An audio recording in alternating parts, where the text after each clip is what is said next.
Alors, bonjour tout le monde et bienvenue encore une fois dans l'émission L'humain dans le monde de la performance. Cette semaine, mon invité, c'est pas quelqu'un que j'ai eu à coacher, hein, on n'a pas eu à travailler ensemble. On s'est connus lors d'une réunion avec la Chambre de commerce de Lévis.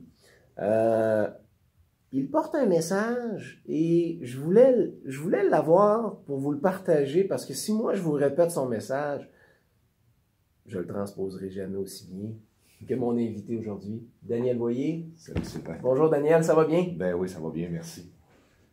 Toi, tu travailles dans quel domaine? Parce que comme je viens de le mentionner, on ne s'est pas connu dans un contexte, hein, tu ne m'as pas engagé comme coach, tu ne m'as pas engagé, on s'est connu, tu as donné une conférence, ça m'a touché, mais avant qu'on aille là, on va dire aux gens, t'es qui toi, Daniel Voyer? C'est tout le temps difficile de se décrire, mais Daniel Voyer, c'est une personne qui travaille pour une belle organisation, qui vient en aide aux entreprises manufacturières. Et j'ai la chance de gérer une super belle organisation. Et on implante présentement le modèle d'entreprise libérée. D'entreprise libérée.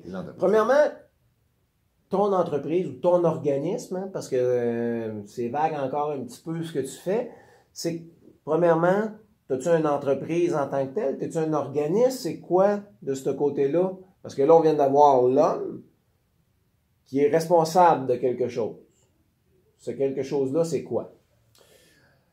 Bon, Développement PME, c'est une belle organisation qui aide les entreprises manufacturières autant au niveau de l'efficacité opérationnelle, chaîne d'approvisionnement, que du commerce international. Donc, notre objectif ultime, c'est d'amener les entreprises sur des nouveaux marchés à l'international.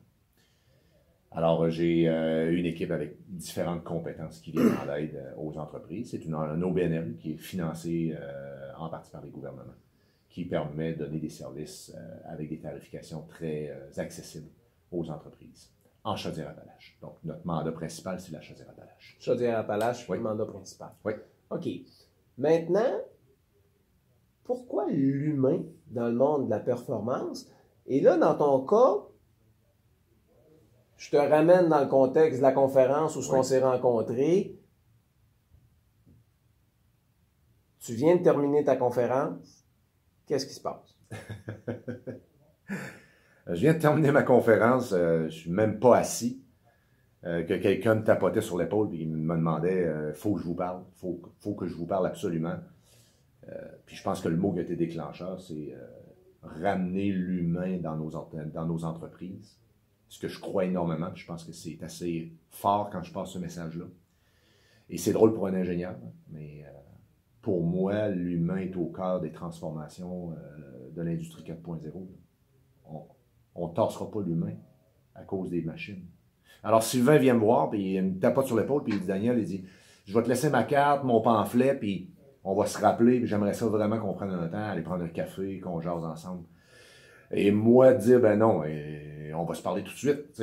Moi, ça m'intéresse parce que quand on a le même langage puis qu'on porte le même message, ben je pense que c'est... Moi, je prends les opportunités. Ils se présentent à moi, je les prends. Quand j'ai dit, je me lève, puis je vais aller discuter avec Sylvain. Puis j'ai adoré l'approche que tu avais. Un gars humain, un gars qui... il veut aussi passer un message important. Je pense qu'on va passer notre message chacun de notre façon, mais je pense que l'important, c'est la portée qu'on veut y donner. Donc, c'est pour ça qu'on s'est donné un petit rendez-vous après, un café. Je t'ai donné une vidéo d'une conférence que j'avais donnée, qui était un peu plus sur mon parcours et sur l'implantation justement de l'entreprise libérée dans notre organisation. Je pense que c'est le début d'une aventure à travailler ensemble. Donc, j'ai des attentes envers Sylvain Potvin, qui vont m'aider à... Merci de m'annoncer ça en primaire devant vous autres. Là. Merci. Moi, ce que j'aimerais faire ressortir aujourd'hui dans cette entrevue-là, parce qu'on parle de l'humain dans le monde de la performance. Pour moi, au niveau de la performance, présentement, tu es un haut dirigeant d'une organisation. Ouais. Mais, en arrière de ça, tu l'as mentionné, tu es un ingénieur. En arrière de l'ingénieur, tu es un papa. Mm-hmm. tu es un époux. Mhm. Es-tu confortable qu'on parle du côté humain de ce côté-là? Ou pour toi, tu veux qu'on reste plus dans le dialogue développement PME? J'ai aucun problème avec ça. T'as combien d'enfants? 4? 4 enfants. Oui. Ça fait combien de temps? Ans, 22 19 ans. ans, 17 ans, des jumeaux en dernier. Donc, 2 grands garçons de 17 ans, puis 2 filles, 19, 22 ans. 19, 22 ans. Ouais. Ça fait toujours la même mère. Ça fait 25 ans qu'on est ensemble. On est vraiment, vraiment heureux ensemble. 25 ans de vie commune. Mm. Je te pose la question pour les gens qui nous écoutent. C'est quoi le secret d'une relation à long terme?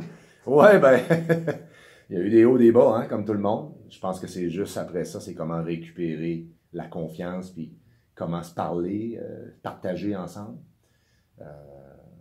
Se faire confiance, c'est ça que je pense qui est à la base du couple. Puis d'entretenir aussi l'amour qu'on a entre nous deux. Puis dans n'importe quel couple aussi, c'est ça. C'est comment tu portes les attentions à ta conjointe ou à ton conjoint. Est-ce que ta conjointe travaille dans ton OSBNL?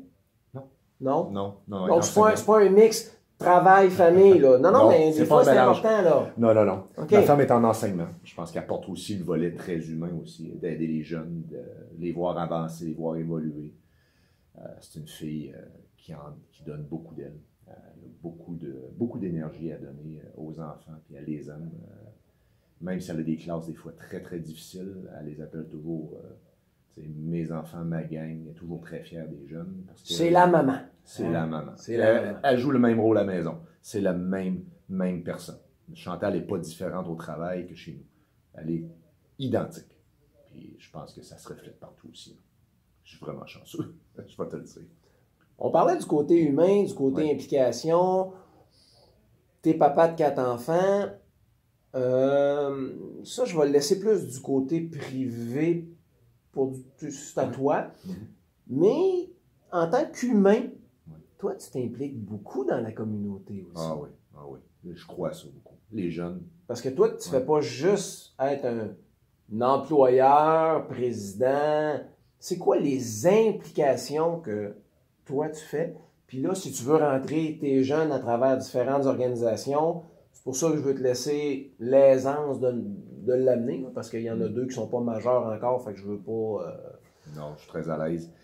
Écoute, moi, les jeunes, je pense que j'ai développé le goût de m'intéresser aux jeunes de par le fait que j'ai passé presque 12 ans de ma carrière, de ma jeunesse, je dois dire, l'adolescence et début de l'âge adulte dans le mouvement des cadets. Alors, le mouvement des cadets qui n'est pas un mouvement militaire, malgré ce que ça démontre, mais c'est plus un mouvement où est-ce qu'on outille les jeunes pour passer de l'adolescence à l'âge adulte. Pour ceux qui suivent notre capsule, je parle de ceux qui sont peut-être au Maroc, en France. Le mouvement cadet, ici au Canada, n'est pas nécessairement le même mouvement qu'ailleurs dans la francophonie. Est-ce que tu pourrais nous expliquer un petit peu? Moi, je connais un peu ce mouvement-là parce que mon fils a été dans les cadets de l'air. Mais tu me diras, puis je veux que tu me corriges, les cadets, c'est 3 volets. C'est air, terre, mer. Exactement. OK. Toi, tu étais cadet... De terre. De terre. Exact. Peux-tu nous expliquer un petit peu, justement, qu'est-ce que ton passage dans ce monde-là t'a apporté en tant qu'humain? Oui. C'est facile pour moi à répondre. J'étais dans le mouvement des cadets, c'est 12 à 18 ans. Et après ça, en tant qu'adulte, tu peux continuer dans le mouvement des cadets comme formateur, comme instructeur. Et à 12 ans, j'étais un gars très gêné. J'étais un gars qui était à sa place. Ma mère était coiffeuse, elle me rasait quasiment les cheveux. J'avais les cheveux courts, des lunettes. Moi, j'aurais bien voulu, mais j'en ai plus. Hein? C'est ça. Moi, ça s'est maintenu un petit peu. C'est ça. L'arrière commence à se dégarnir un petit peu, mais écoute, on n'a pas toute la même configuration. Puis c'est ça, fait que, écoute, j'étais un petit gars gêné, je portais des lunettes. Bon, comme tout le monde, dans ces âges-là, surtout dans ces années-là, on ridiculisait quand même les lunettes, ceux qui portaient des lunettes. Puis, fait que j'étais très sportif quand même. Donc, habit de jogging, j'allais à l'école, les lunettes et tout. Fait que, tu sais, je me sentais un petit peu, disons, un petit peu isolé. Et le mouvement des cadets, ben, c'est un mouvement qui nous intègre. Peu importe comment, tu sais, c'est pas... Peu importe qui tu es. Peu importe qui tu es. Tu portes un uniforme, on est tous pareils, c'est le même uniforme. Et en plus, on partage énormément ensemble. Donc, on se voit souvent. On se voit presque 5-6 heures par semaine. Donc, c'est vraiment le fun. Et là, tu te fais des amis, puis tranquillement, tu te fais respecter aussi, puis tu te rends compte que tu as des forces. Tu te rends compte que tu as des faiblesses aussi. Hein, veux pas. Puis qu'il y en a d'autres qui ont des forces que tu n'as pas. Fait que c'est vraiment intéressant, puis on évolue là-dedans, puis à un moment donné, on commence à prendre un rôle de leader. Et là, il nous donne des petites tâches, une petite responsabilité, autant en forêt que dans le mouvement, autant que dans notre environnement dans lequel on grandit. Et on fait beaucoup de présentations à l'avant, donc on développe aussi l'oral, le volet oratoire. Et tranquillement, ben, on prend des responsabilités, et là, on devient des chefs de troupe, des chefs de section, ou des chefs de peloton. Donc là, on gère plus grand nombre de jeunes. Et on les aide aussi à évoluer, à grandir là-dedans, à les outiller aussi pour rentrer à l'âge adulte. Puis je vais t'avouer que ça m'a transformé complètement parce qu'à un moment donné, rendu en secondaire 3, ben là, j'étais rendu président de mon école, je faisais un petit peu de radio étudiante, j'étais impliqué dans les sports beaucoup et j'étais très, très actif.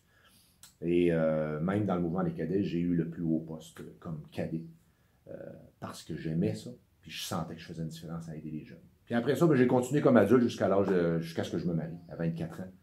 Où est-ce que là, j'ai dû laisser quand même les cadets pour ma carrière professionnelle et aussi ma famille.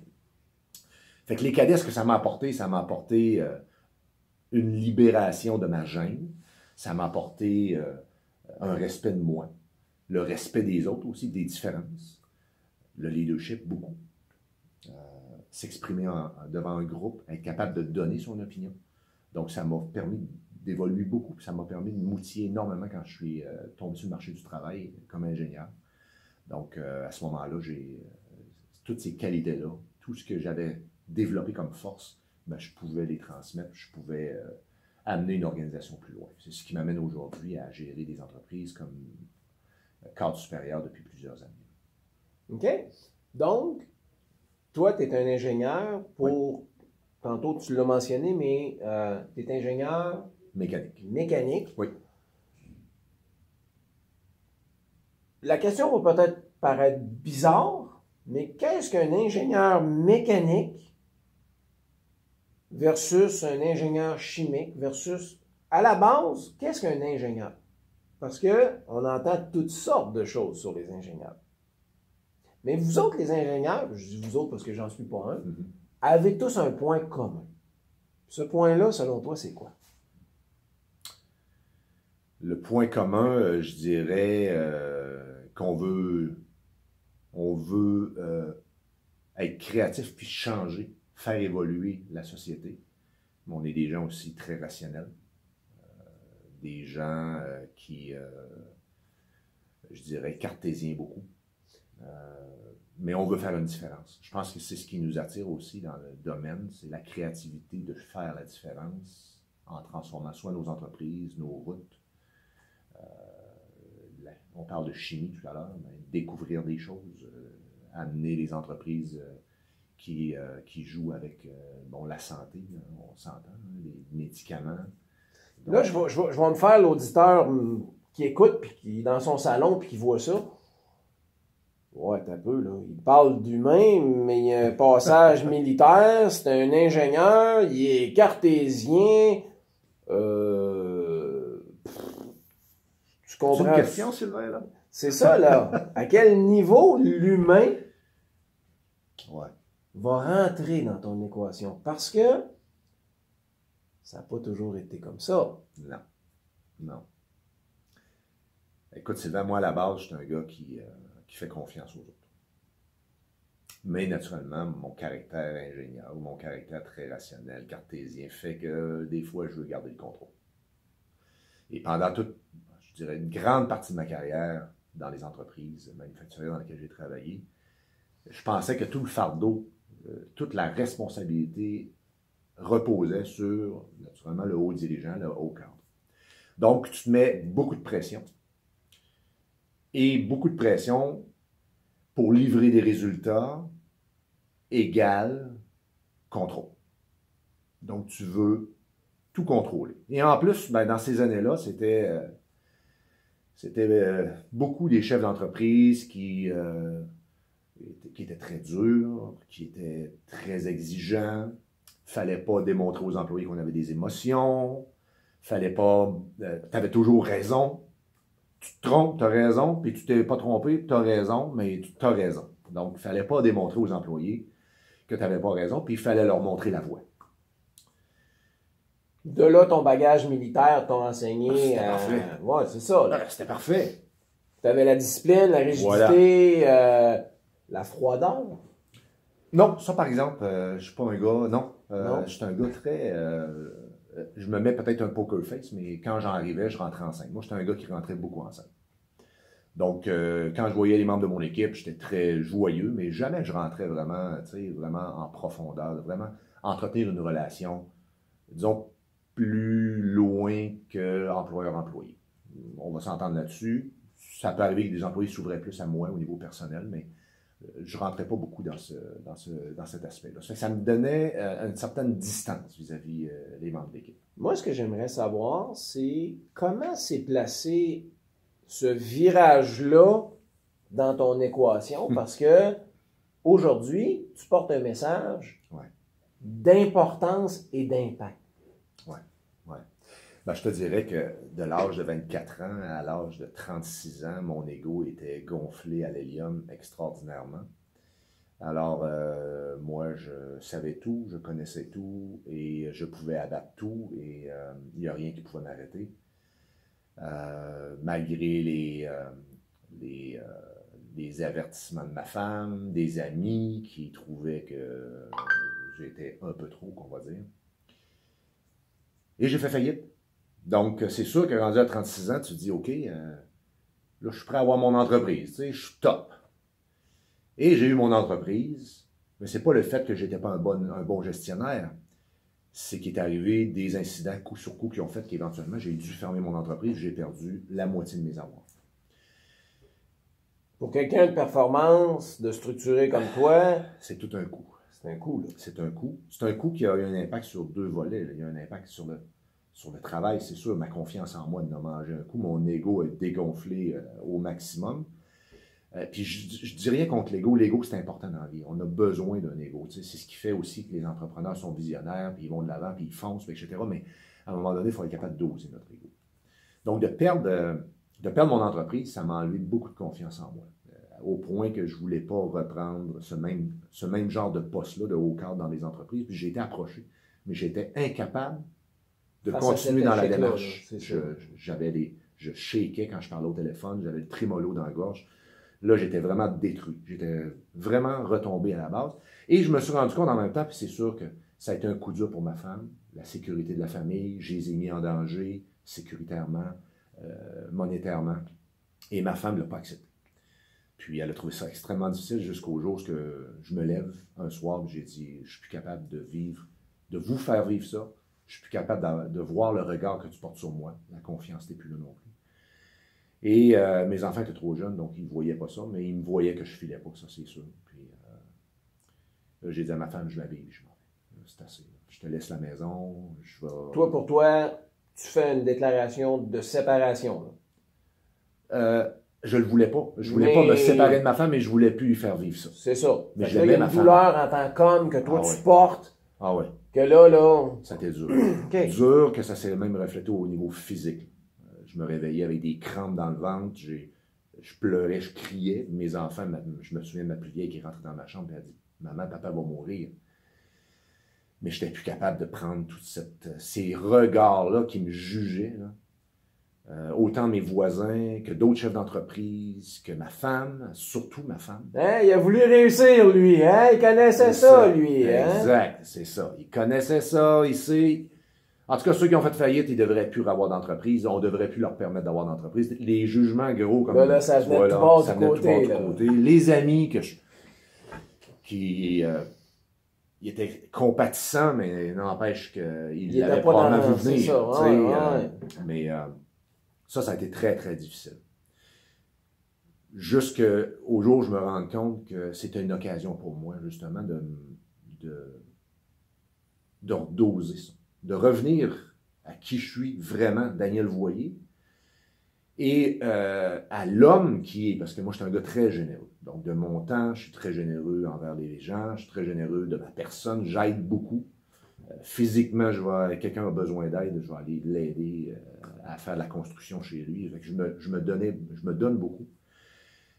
Mais là, j'ai dit, j'ai une belle occasion de me rapprocher de mes enfants. Parce que comme chef d'entreprise, écoute, c'est pas fait ce que je vais dire, là, mais moi, je voyais ma femme, oui, elle avait son métier, mais je me disais, OK, la maison, ma femme a ça en main, puis c'est beau, moi, je travaille. J'ai toujours accordé beaucoup plus d'importance à mon travail qu'au sien, puis à l'importance d'être un père. Mais cette faillite-là a fini par me faire comprendre que, puis on en a déjà parlé, toi et moi, c'est que la famille va toujours rester. La famille, c'est inconditionnel. La famille, c'est ton pilier. Et j'ai eu la chance, Sylvain, là, quelqu'un est venu chercher son enfant chez nous, puis il m'a dit, tu fais quoi, Daniel? J'ai dit, ah là, je viens de faire faillite, ça marche pas, puis j'étais gêné de lui dire, mais il l'aurait su autrement. J'ai dit, là, je me sens démoli. Puis il me dit, ça te tente-tu de donner de la formation? Ça te tente-tu de donner des cours? J'ai dit, des cours, donner de la formation au cégep. Ah ouais? Ah ben, pourquoi pas? Ben, il cherche un prof en amélioration continue. Puis moi, ben, je veux pas. Dans l'entreprise, ça faisait 13 ans. Oh, on vient de tomber. Ouais, on l'a accroché, désolé.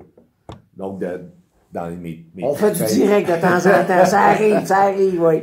Dans mes 13 années d'expérience en entreprise manufacturière, ben, j'ai eu à faire de l'amélioration continue, à rentrer dans les Kaizen, le Toyota Way, donc toutes ces techniques-là qui sont reconnues dans l'industrie, mondialement. Au niveau des normes de performance. C'est ça. Donc, j'ai dit pourquoi pas. C'est une occasion pour moi de prendre du recul. C'était 8 heures par semaine de cours que je donnais.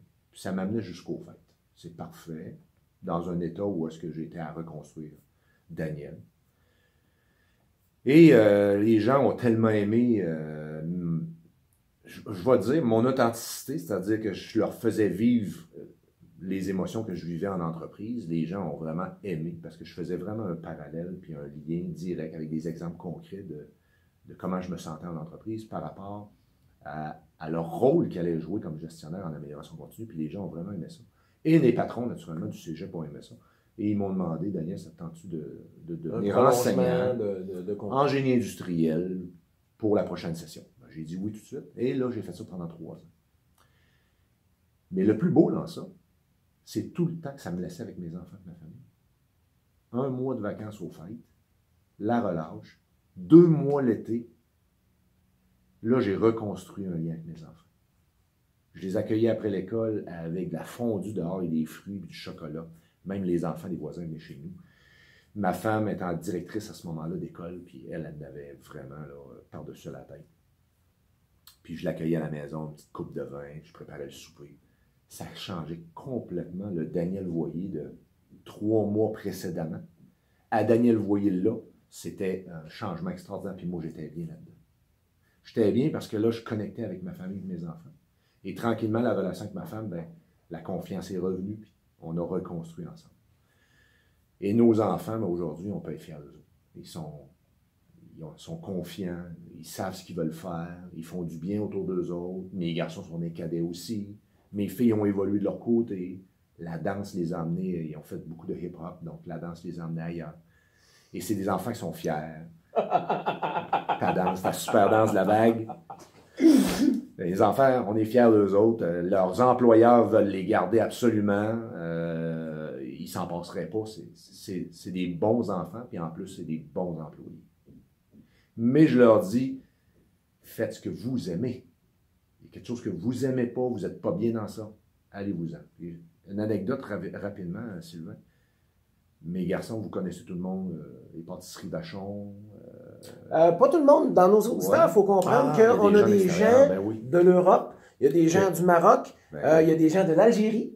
Merci à vous en passant de nous suivre. M'avoir dit ça, j'aurais pas fait l'entrevue. Mais pour les gens qui ne savent pas, qu'est-ce que c'est c'est ça? une belle grosse entreprise qui est une entreprise familiale. Qui est un fleuron québécois. Un fleuron québécois qui font des gâteaux. Donc, des gâteaux individuels. Et très bien payés. Hein. Les emplois là-dedans, c'est vraiment très bien payé. Puis mon voisin travaille là. Puis on parle de production de gâteaux en usine. En usine, exactement. Et c'est des emplois qui peuvent être rémunérés entre 16, 17 et 18 $ de l'heure comme étudiant. Et mon voisin travaille là, il est contremaître là-bas, puis il a demandé à mes garçons d'aller travailler avec lui. Ouais. Ils ont dit, hey, tu vas être bien mieux qu'au Maxi. Maxi, c'est une épicerie. Une épicerie, mes garçons sont payés au salaire minimum. Ben, mes garçons, ils ont dit, allez m'enfermer dans une usine, 3 jours, laisser mes études, mes amis. Est-ce que c'est vraiment ça que je veux faire? Salarialement, c'était vraiment intéressant pour eux autres. Mais eux autres, ils ont dit non. Où est-ce qu'on est? On est bien. On fait plusieurs choses différentes. Nos patrons nous font confiance. Ils lavent les toilettes. Ça ne leur dérange pas. Puis, parce qu'ils aiment ce qu'ils font. Moi, j'ai dit à mon voisin, j'ai dit, oublie ça. Ils vont continuer à 12 $ de l'heure au lieu d'aller à 17-18 $ de l'heure parce qu'ils aiment ce qu'ils font. Ils sont appréciés dans ce qu'ils font. Fait que moi, j'ai toujours encouragé mes enfants à faire ce qu'ils aiment dans la vie. Et une des choses que je dis à mon équipe aujourd'hui, c'est si vous êtes plus heureux dans l'entreprise, profondément, puis vous nous l'adressez et on voit qu'on n'est pas capable d'améliorer votre bonheur dans l'entreprise, bien faites-vous un cadeau. Allez voir ce qui se fait ailleurs. Allez vous gâter ailleurs.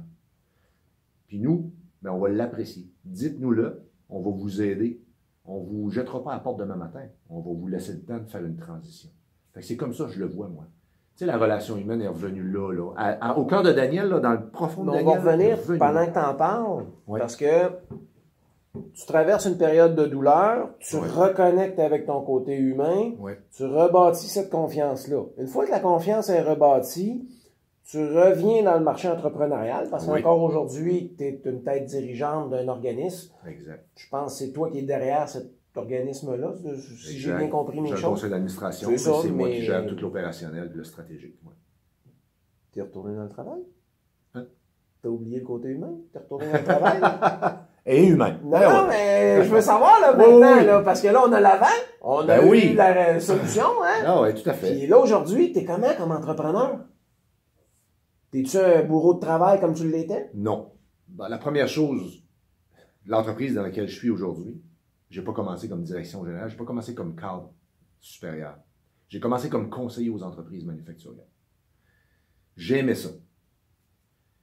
Mais moi, on m'avait embauché pour remplacer une direction. Et non le directeur général. Mais tout a déboulé comme ça. Donc, je suis revenu comme conseiller, non comme gestionnaire. Ma directrice maternité, je l'ai remplacée pendant 1 an. Et sur le point de revenir de maternité, notre directeur général a décidé qu'il tirait sa révérence après des belles années de construction de l'organisation. Et l'équipe m'ont demandé, parce que même si j'étais conseiller, on m'a impliqué au niveau de la direction quand même, de par mes connaissances, mon expérience, puis c'est pour ça qu'on m'avait embauché, pour mon expérience. On m'a demandé d'être directeur général de l'organisation. J'ai appliqué comme 42 autres personnes ont appliqué.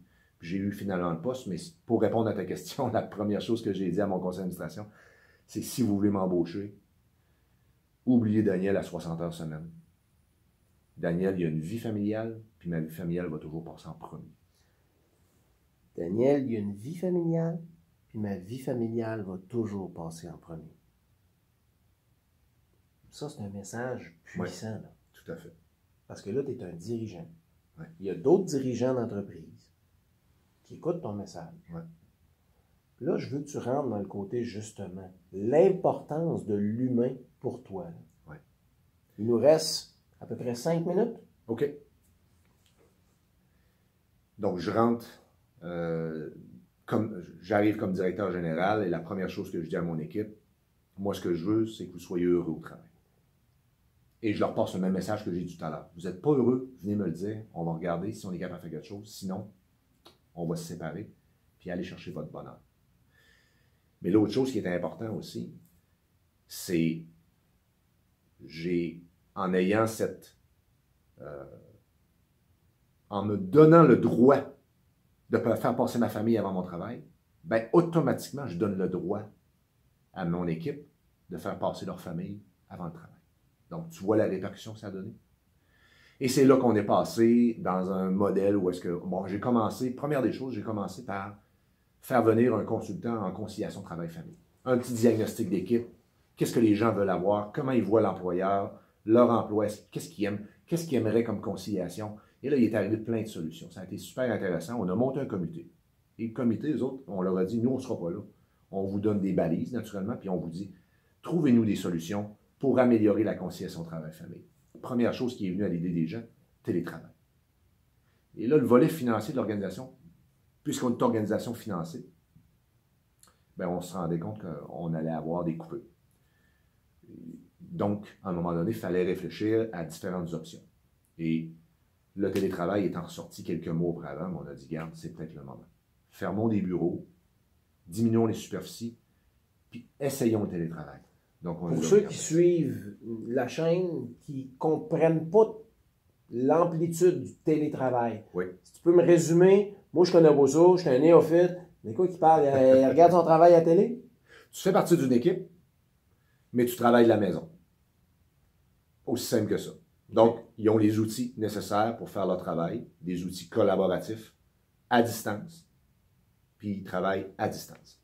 Donc, pas d'un bureau. Maintenant, c'est quoi développement PME? Parce qu'on a parlé de l'humain, on a parlé de beaucoup de choses. Oui. Mais je me sers des dernières minutes qui nous restent, puis merci à vous tous d'être encore à l'écoute. C'est quoi développement PME? Développement PME, maintenant, c'est une entreprise en processus de libération. Puis quand on dit libération, c'est de libérer le plein potentiel de tous les gens qui travaillent dans l'organisation. Même le patron. Répète-moi ça pour que tout le monde l'intègre. Une entreprise libérée, c'est pas d'être libéré de son patron. Une entreprise libérée, c'est de monter un environnement, de structurer, même pas structurer, c'est de mettre en place un environnement sécuritaire pour que les gens puissent développer leur plein potentiel, libérer leur plein potentiel. Tout le monde a des forces. Arrêtons de travailler sur les faiblesses, travaillons sur les forces des gens. Et les forces de un vont combler les faiblesses de l'autre. Alors, c'est un petit peu le principe des cadets. Tout le monde est bienvenu, tout le monde est habillé de la même façon. Tu vois, tu m'écoutes, puis tu me ramènes sur des choses qui sont tout à fait vraies. OK. C'est un peu ça. On est-tu obligé d'être encarcané dans un poste? Non. On est fort dans certaines choses. Travaillons. L'autre peut m'aider, peut complémenter mes forces à moi. Et c'est ensemble qu'on va monter une équipe. Donc, c'est de redescendre le pouvoir à l'équipe. C'est libérer aussi l'employeur, c'est le lâcher-prise. Le lâcher-prise, ça ne veut pas dire abandonner. Je fais confiance. Je vous laisse aller. Et je vous le dis, là, faire confiance à des gens, ça les amène à se responsabiliser, à se valoriser et à prendre des décisions pour qu'ensuite, l'entreprise continue à rouler comme ça. Moi, ça m'a libéré énormément de temps et de soucis et de choses à non-valeur ajoutée qui ne me tentaient pas de faire. Parce que les membres, on leur laisse la liberté de prendre ces décisions-là. Ce qui fait qu'aujourd'hui, je fais beaucoup plus d'interventions en entreprise, du volet dans le côté humain, au niveau des gestionnaires. Et moi, je tripe dans mon travail maintenant. Je vous dirais que dans les 4-5 dernières années, j'étais un gestionnaire pur et dur avec une structure hiérarchique, 5 directeurs pour 19 personnes à cause des compétences différentes qu'on a dans l'organisation. Et aujourd'hui, on est 2 coachs et l'équipe. Puis on est toute une équipe ensemble. Donc, on essaie de faire du développement de notre monde pour s'assurer qu'on libère complètement leur potentiel et le nôtre aussi. C'est important comme gestionnaire qu'on puisse continuer à se développer nous autres aussi. Donc, je suis dans plein de formations. Il y a plein de choses qui m'intéressent. Je suis avec toi parce que j'ai un bout de chemin à faire avec toi. Donc, c'est important de se donner aussi comme gestionnaire une chance de sortir de notre travail, puis d'évoluer, puis d'avancer, autant au niveau personnel qu'au niveau de nos compétences. Je pense que tu viens de tout résumer. Le mot de la fin, on ne pouvait pas mieux le dire que Daniel. Et ça fait du bien. Merci de nous avoir reçus dans ton entreprise. Puis on sent qu'on est bien parce que je vais juste vous montrer, puis je vais passer par-dessus toi. Ça, c'est l'environnement dans son bureau. Vous le voyez peut-être pas derrière moi à cause de la vitre, mais il a quand même une magnifique vue. Puis ça, c'est tout toi qui as monté cet environnement-là. Oui, avec mon équipe, on a vraiment fait des bureaux à notre image. Bureaux flottants qu'on appelle, donc tout sous réservation. Les gens, ça me tente d'avoir une petite réunion avec mon membre de l'équipe. J'ai un petit bureau pour ça. Je viens travailler individuellement, j'ai un bureau. Je veux travailler en duo avec quelqu'un, il y a un bureau double dans le coin là-bas. À Sainte-Marie, c'est la même chose. Des bureaux vraiment flexibles. Donc, c'était encore aujourd'hui un partage avec l'humain